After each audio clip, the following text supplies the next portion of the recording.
Last time on Pokemon Z, we were in the middle of a fight, and now we're back.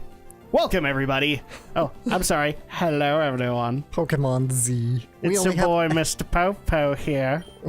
As we're talking about the death of humankind and the instigation of Pokemon kind, it will be the Pokemon Empire of sorts.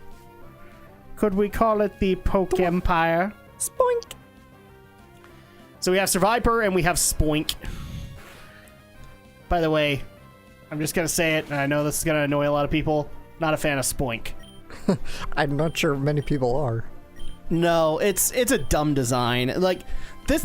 Spoink to me is like a guy, or Spoink to me is like when the development team ran out of ideas and they were like really, really burned out, and somebody looked up to them and said, "Nintendo wants another 20 Pokemon," and they're like, we could put a pig on a spring, call it Spoink." Then how you gonna feel? Then how are you gonna feel when we get to Gen 5 and we got Vanilla-ite and... Oh, yeah, I'm already getting questions as to whether or not I've seen them. Apparently, yeah, there's the Vanilla-ite, and then there's the garbage Pokemon.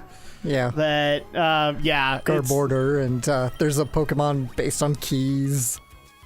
Not the keys from Zelda, actual isn't that a Gen 6 one? No, it's Gen 5. Because Gen 6 had the sword. And I was okay with the sword. Sword was fine, just because it was a ghost. It was a ghostly sword. But look, I'm not trying to I'm not trying to knock at people.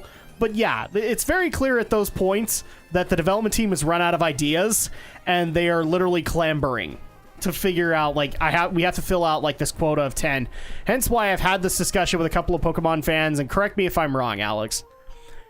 We should really have like a cap on how many new Pokemon are going to be in a continent at this point, and it should be either like 50, like somewhere between 50 to 100, so that way we can be at least a little kind to the development team and let them come up with really cool ideas.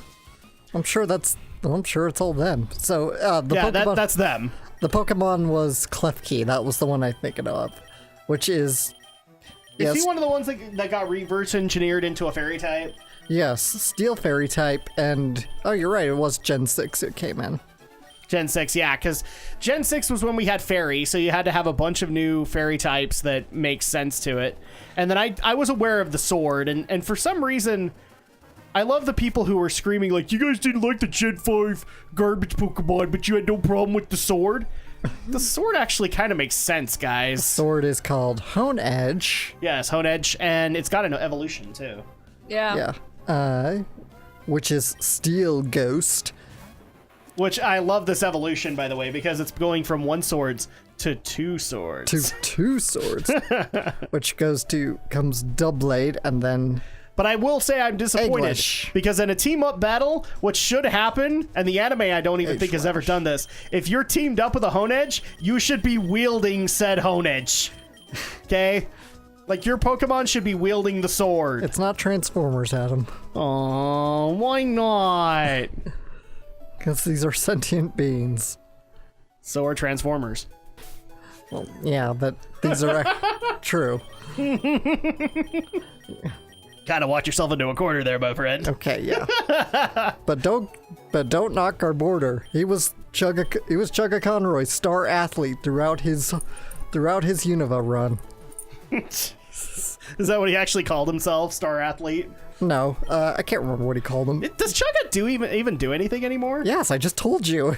He probably does. I just told you he just played through Black and White, and okay, all right. And he used Garborder on his team. For some reason, I'm always thinking the like Chugga and Jay Witz, like those are the guys that are always playing the current gens like all the way through, and then eventually doing like a Nuzlocke or something. Right. By the way, so I actually, people have been asking if I had seen the new Nuzlocke that's being done by Team 4-Star. I've seen it now. It's worth it. It's for Pokemon Platinum, I think. So they do a Nuzlocke challenge for Platinum. And is it the same as Nuptup? No, but you know, that's the way it goes. So, Wow, I feel like I need to get something out of the way really quick as we make our way to Mount Chimney. It's time once again for Drak's Anime Update! I've watched some episodes of Victory, but I have really nothing to report. Because nothing has really interrupted the status quo. I have some beefs, but nothing really has interrupted the status quo enough that I want to give you guys plot details. I just want to point out some stupidity that has happened with the series recently. And Alex, I'm going to need you to help me out here. Okay. But when you think of the evolution of vehicles and how things are supposed to go, right? Right. Normally, you'd start off with wheels, and then eventually you'd get up to actually flying, or boats. You know, that's another logical evolution. But when you've actually mastered space travel, do you ever see, like, human technology going back to wheels? I guess it would depend. I mean, if you want to be able to traverse planets and surfaces, then you know. Yeah, landing gear. But I'm talking like you decide to have your space cruiser have bigger wheels. Again, it would just depend. It's like if it's gonna ever need to land, or if it's just gonna deploy smaller pods.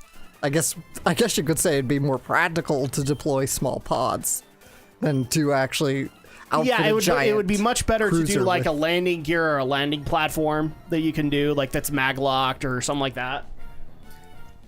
The reason I bring this up is because the next evolution of Zanskare and their plot to take over the world. Yeah. So I guess they're done with the guillotine because their new plot is to basically run everything over on planet Earth.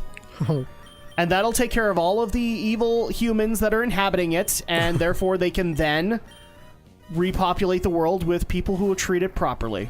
They're gonna run over the planet. Yes. Like a I'm giant, not even kidding. giant wheel. Yeah, I'm not even kidding. So basically their new prototype cruiser is a giant, like, I want you to picture this, okay, Alex? Picture a Zaft cruiser, like from Seed. Picture a Zaft cruiser with giant motorcycle wheels at the ends of it. Which Gundam were you watching again? This is Victory. Gundam. Okay. And guys, for you guys, I'll put up an image so you guys can see it. But basically, it is a space cruiser with giant wheels, and the purpose of this is to go into cities and towns and run everybody over. Okay, that's pretty cool, actually. It's You say cool, I say incredibly dumb. It's silly, but it's Gundam. What do you expect? And I completely forgot to mention this, and people have mentioned it a number of times, but the Zakus of Zanskare are now piloting these ginormous wheels that they are, like, right in the middle of. And they actually use beam saber spokes as barriers to it. Wow. So, just dumb on so many levels. Like, just from a Gundam perspective of, you know, like, I would expect so much more than this. Like, I get that you don't want to have your enemies using outright nukes, but this is pretty much the equivalent. You know, like, you're literally just stomping over everybody. And the last couple of episodes that I've had have been basically urgent missions for the League Militaire to stop them from running over these desert towns. Okay. And then as soon as we go to the next town, I was like, oh no, this is going to be even more horrifying. They're going to run them over. Like, okay, guys, there's only so many times that this can sound remotely horrifying, and you've passed it by a mile. Really? So, yeah, that's really all I have to report here. The plot took a turn for the dumb. And it hasn't turned back yet. And oh, even better, it looks like the evil male military has caught on to the evil feminists that work with them. Because it already looks like the old military members of Zanskare, they're plotting against the new empire. Right. Because why not? Because we occasionally have this guy who's supposed to be Ski Mask's friend. And occasionally, like, he's now in charge of his own ship that's running people over. But he occasionally will look to a picture of his friend, or he'll look to an image while talking to him, And then after that, he'll be like, it's okay, it's only a matter of time, with an evil sneer. Right. And it's like, oh, look, they're going to overthrow you. Never would have seen that coming. Or it gets dumber and dumber as we go along, because we still have kidnapped Shakti, we still have a kidnapped Uso's mom. And in fact, in one of those decisions, Katagina, in her wonderful desire to make all things peacefully, decided to make the 10-year-old kid choose between his would-be girlfriend and his mom. The one he doesn't pick gets killed. Oh, wow. What a thing to do to a kid. Oh, no, it gets dumber. Because 10 minutes later, what is Uso saying? I can turn her to the light side. Oh, by the way, the creator and Fufufu, I'm basically evil. Who are you, mate? Maxie. Sorry, this is Cockney. I'd heard Archie bemoaning a child who's been meddling in Team Aqua's affairs. It must be you he meant. But I don't care, because I'm going to make the lava dangerous. So you're thinking of interfering with us Team Magma, eh? Well, now you listen there, boy. Long ago, living things used the land to live and grow, and you'll be hurting them too. That's why land is all important. It is the cradle of all, Master Wayne. That is why Team Magma is dedicated to the expansion of the landmass. Yeah, I've gone completely Michael Caine. It is for the future advancement of humankind and Pokemon. And for that, we need the power of what sleeps within this mountain. Now look into my eyes. That's where all my emotions are. There was no need for you to interfere, but no matter. I'll teach you the consequences of meddling in our grand design. So, in case you guys haven't gotten the plot, roughly, Team Aqua wants to surround the world in ocean, and Team Magma wants to get rid of the ocean. That's right. And they're going to use the legendary Pokemon to do so. And I would like to add one other thing to the Team Magma slogan, which is, and corner the bottled water market. Because that's the only way that makes sense. Okay, fine, you fill it up with lava. You know that water eventually finds its way out, right? I get it. Pokemon World, I'm putting way too much logic to this, but there you go. So we are going to be having a fight with Archie. It's Maxie. Okay, so Archie is Aqua, and then Magma is Maxie. Maxie and Archie. From Team Magma. So you can keep track of them both. So there you go. That's my anime update. In fact, I've actually been on a bit of an audiobook binge since very recently. Some people are going to get mad at me, and I don't care. I've been listening to the most recent released Five Nights at Freddy's The Fourth Closet, which is the third in a trilogy of books based on the Five Nights at Freddy's series, but not very tight. Okay, it's its own plot. And before I hear Alex already groaning, it's actually not that bad. Oh. The author, I'm not saying that it's like the greatest thing I've ever read, but it's not that bad. I think considering how much help she probably got from Scott Cawthon, it's not that bad. It's certainly a lot better than a lot of YouTubers, like dedicated Five Nights at Freddy's YouTubers have claimed it to be. Right. That being Matt Pat, Treesicle, and a couple of others saying, like, it's not that great. Well, yeah, it's okay, but it's still not as bad as you're pointing it out to be. I actually felt like the first book, The Silver Eyes, got a lot of undue flack for it, considering it was supposed to set up a lot of the stuff. Maxie was caught off guard. But enough, I will back off this time, Master Wayne. But don't think that this is the last you've seen of Team Magma. Oh no. We're not done. Fufufu. Even without the meteorite, if we obtain that all, Fufufu. That's gonna be the greatest thing now. Fufufu. Drak, thank you! With your help, we thwarted Team Magma's destructive plan.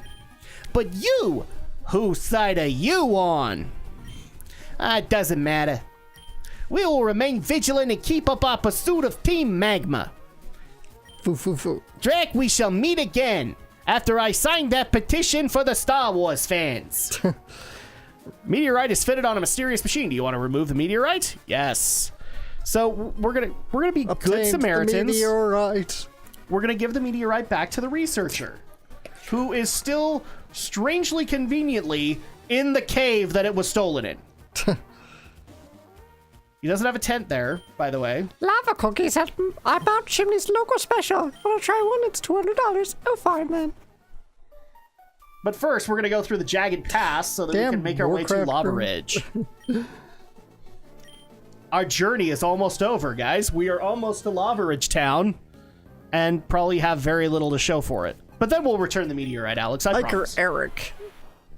Eric the clown is gonna send out Geodude. So yeah, I've been doing a lot of audiobooks as well as watching whatever Gundam I can and Right. making my way through a couple of other Netflix series. Mainly because I'm trying to clear out my Netflix queue for when I think we're going to get Castlevania Season 2. I really think it's coming soon. And I want to be prepared to nuke through all 8 episodes. So that'll be fun, right? Absolutely. With the incredibly quiet priest who's now dead. By the way, we've kind of had this discussion before, but I still think the Castlevania voice cast gets a lot more flack than it deserves. Really? I haven't heard anything about it. Oh yeah, a lot of people don't like Richard Armitage as Trevor Belmont, aka if you don't know who it is, he is Thorin Oakenshield from The Hobbit. I've seen Alucard get a little bit of flack, and also the priest, but I don't think the priest, it's his fault. I think he was literally directed to be incredibly quiet. Either that or somebody was messing around with the audio that day, and it just didn't work. They don't have good. I don't know who's working their sound team, but they're just not good. That audio needs, I'm not saying you're wrong, that audio needs improvement. But I'm hoping by season 2 they will learn from the reviews. What are you doing here? What am I doing in a place like this? What business is it of yours? Are you talking to yourself? Remember, this is a Nintendo game, people. I'm a silent protagonist. Yes. He is talking to himself. Pretty much. All the protagonists that you play are silent. Well, not all of them anymore. Samus has found a voice. I don't care if you like it or not, people. Samus has found a voice. She's found her voice. And now she One day, speaks. Link will find his voice. And we will all cry. Oh, excuse me, Honestly, Drak. I think that's a lot of the reason why. I'm not saying that Other M's delivery for Samus is good by any stretch. There are a lot of problems with it. But when you consider that that's what the director wanted to do and what he was trying to aim for was a somber, more stoic form for her, I get it. But that's also going to be the problem of like when Mario gets a voice for the first time. I'm talking actually talking, not wahoo. When he actually gets lines, that's going to be kind of dreadful for us. And same thing with Link, is like, that's not what I envisioned. Yeah. It's one of the issues of giving a character a voice after so long of not a voice. Yeah, exactly. Well, and actually, I'm going to applaud Nintendo's efforts in this regard, because if you think about it, like slowly introducing us one at a time to voices for these characters is probably the best way to go about it. Because, I mean, the first one we probably got introduced to was what, Kirby, through the series, and I think we've also gotten confirmation from Nintendo devs that like that's how they would give him a voice. Then we got Samus. And now Mario kind of talks. Like, I'm not saying he talks a lot, but he talks. I think Link's next. And I'm kind of dreading that. Well, just get the actor from Breath of the Wild. He did fine. I know even though it's just mostly grunts and you know that, but I'm like... What I'm worried about is that eventually they'll just decide, you know, like he'll have the hey! And then all of a sudden when he starts talking, oh, hi, princess, I'll come and rescue you. Somebody actually did a really good Breath of the Wild joke that I forgot to send to you. I'll send it to you afterwards. Where it was like Link's first words, and it just has like Link looking into the horizon very deeply, and then finally going, "Excuse me, princess." Of course he did. You forget, Link already had a voice. Yes, in the cartoon. We just like to forget that he did. Oh, he technically had 2. I'm gonna go bust some dodongos. I can't wait to bum some dodongos. It sure is boring around here. We conveniently forget that didn't exist. It's kind of like the Sonic anime movie. You guys conveniently pretend it didn't exist. Sonic anime's not that awful. It's just really weird. It's weird. And the voices are kind of off. Yeah. Which one? The Sonic anime, the little Sonic movie. Yeah, there's like a... Sorry, I'm adjusting myself on the couch. There's an OVA that was made for Sonic the Hedgehog a while back. Yeah, back in like the mid-90s. And yeah, it was pretty bad. We'll have to continue in this next part. Next time.